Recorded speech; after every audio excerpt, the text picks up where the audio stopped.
Augustin Matata Ponyo, vous venez d'assister à la première journée du conclave de l'opposition. Vous êtes parmi les têtes couronnées quand même de cette opposition dans le pays. Pourquoi avoir accepté cet appel et pourquoi avoir répondu présent à ces conclaves? Bon, c'est une évidence. Aujourd'hui, tout le peuple congolais demande à ce que l'opposition se réunisse. Tout le peuple congolais demande à ce que l'opposition s'exprime. Tout le peuple congolais demande à ce que ces revendications soient exprimées au travers une voix qui est celle du peuple. Et la voix du peuple, c'est la voix de l'opposition. Et donc, je ne peux que répondre positivement à l'appel de l'opposition pour former une force. Et je pense que vous l'avez suivi, et tout le monde est d'avis aujourd'hui que la voix de l'opposition, c'est celle qui va s'exprimer au terme de ces travaux.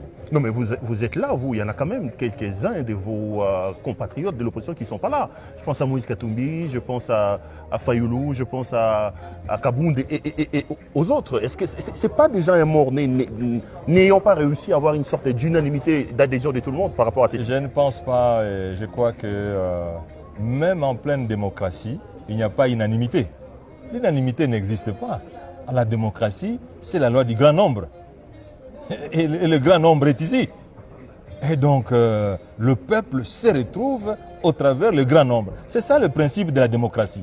Ce n'est pas l'unanimité, c'est plutôt le grand nombre. Et je crois, Perrault, vous êtes un grand journaliste, vous êtes un professionnel, vous êtes à mesure de dire que le grand nombre se trouve ici. Augustin Matata, peut-être l'avant-dernière question, vraiment, ce n'est pas tous les jours qu'on vous a comme ça. Vous vous réunissez ici, déjà à l'extérieur, on vous présente comme des opposants à la solde du Rwanda, qui ne condamnent pas l'agression du Rwanda et qui ne condamnent pas la rébellion des Corneilles Nangaa. Quelle est votre position par rapport à ça? Écoutez, quand nous on a critiqué l'agression, mais est-ce que certaines personnes qui sont au pouvoir aujourd'hui ne l'ont jamais fait? Mais ils sont aujourd'hui au pouvoir. Mais je pense, Perrault, le problème le plus profond n'est pas celui de critiquer l'opposition ou de ne pas critiquer l'opposition. Le problème le plus important, c'est d'abord, est-ce qu'on travaille pour le peuple congolais? Est-ce que les salaires sont payés? Est-ce que le transport est organisé? Aujourd'hui, on nous parle du taux de change. Mais est-ce que le taux de change est en faveur du peuple ou contre le peuple? Voilà les choses les plus importantes de la vie. Parce que les gens meurent aussi de la faim. Les gens meurent de la malaria.